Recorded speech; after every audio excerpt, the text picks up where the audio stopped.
श्रीमद् भगवद गीता अध्याय 2 श्लोक 6। न चेत्वधियं करतन्नो गरियो यदा जयेम यदि वानो जयेषु यानेव हत्वा न जीविषां स्तेववस्थि प्रमुखे धातराष्ट्र। हम यह भी नहीं जानते कि हमारे लिए क्या श्रेष्ठ है, उनको जीतना या उनके द्वारा जीते जाना।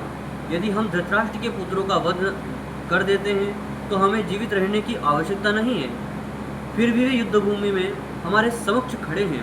तात्पर्य: अर्जुन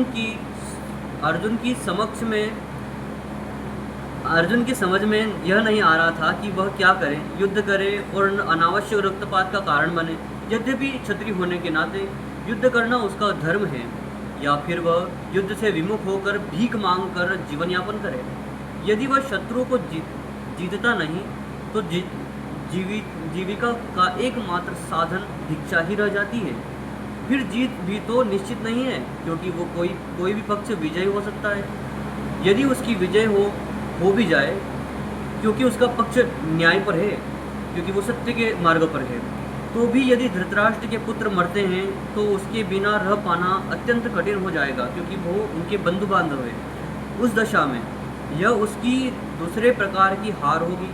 अर्जुन द्वारा व्यक्त इस प्रकार के ये विचार सिद्ध करते हैं कि वह न केवल भगवान का महान भक्त था, अपितु वह अत्यंत प्रबुद्ध और अपने मन तथा इंद्रियों पर पूर्ण नियंत्रण करने वाला था।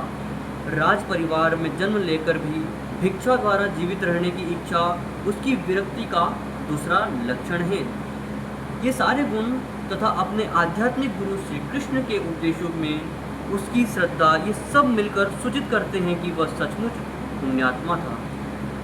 इस तरह यह निष्कर्ष निकला है कि अर्जुन मुक्ति के सर्वथा योग्य था।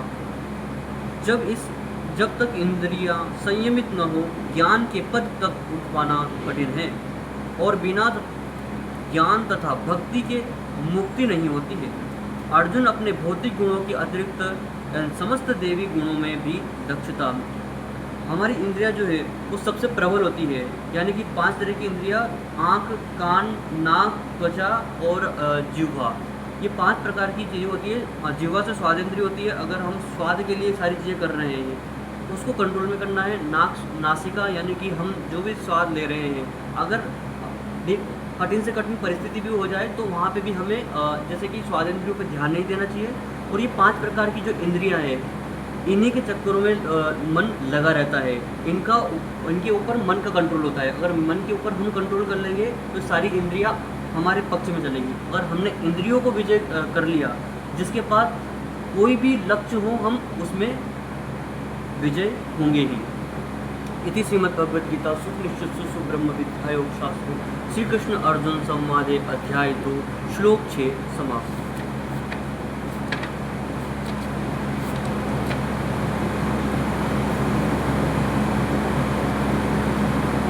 जब सनातन गोस्वामी ने श्री चैतन्य महाप्रभु से प्रत्येक जीव के स्वरूप के विषय में जिज्ञासा की, तो भगवान ने उत्तर दिया कि जीव का स्वरूप या स्वाभाविक स्थिति भगवान की सेवा करना है। यदि हम चैतन्य महाप्रभु के इस कथन का विश्लेषण करें तो हम देखेंगे कि एक जीव दूसरे जीव की सेवा में निरंतर लगा हुआ है। इस प्रकार हमने कल पढ़ा था। तथापि मनुष्य काल तथा परिस्थिति विशेष के प्रसंग में एक विशिष्ट प्रकार की श्रद्धा को अंगीकार करता है, और इस प्रकार वह अपने को हिंदू, मुसलमान, ईसाई, बौद्ध या किसी अन्य संप्रदाय का मानने वाला बताता है। ये सभी उपलब्धियां सनातन धर्म नहीं है। एक हिंदू अपनी श्रद्धा बदलकर मुसलमान बन सकता है, या एक मुसलमान अपनी श्रद्धा बदलकर हिंदू बन सकता है, जो कि हो रहा है, या कोई ईसाई अपनी श्रद्धा बदल सकता है, इत्यादि। किंतु इन सभी परिस्थितियों में धार्मिक श्रद्धा में परिवर्तन होने से अन्यों की सेवा करने का शाश्वत धर्म वृत्ति प्रभावित नहीं होती है। यानी कि एक जीव दूसरे जीव की अप्रत्यक्ष रूप से सेवा ही कर रहा है। मित्र मित्र की सेवा कर रहा है, पति पत्नी की सेवा कर रही है, पत्नी पति की सेवा कर रही है, और माता पिता बच्चों की सेवा कर रहे हैं, जिसके बाद में बच्चे माता पिता की सेवा कर रहे हैं। यानी कि जो समाज बटा हुआ है वो किसी न किसी की सेवा में लगा हुआ है। कोई भी मनुष्य किसी की सहायता किए बिना नहीं रह सकता। एक हिंदू अपनी श्रद्धा बदलकर मुसलमान जैसे कि बन जाता है, तो सारी चीज़ें हो सकती है, परंतु ये एक चीज़ नहीं बदल सकती है, किसी दूसरे की सेवा करना। किंतु इन सभी परिस्थितियों में धार्मिक श्रद्धा में परिवर्तन होने से अन्यों की सेवा करने का शाश्वत धर्म वृत्ति प्रभावित नहीं होती है। हिंदू, मुसलमान या ईसाई समस्त परिस्थितियों में किसी न किसी के सेवक हैं। अतएव किसी विशेष श्रद्धा को अंगीकार करना अपने सनातन धर्म को अंगीकार करना नहीं है। सेवा करना ही सनातन धर्म है।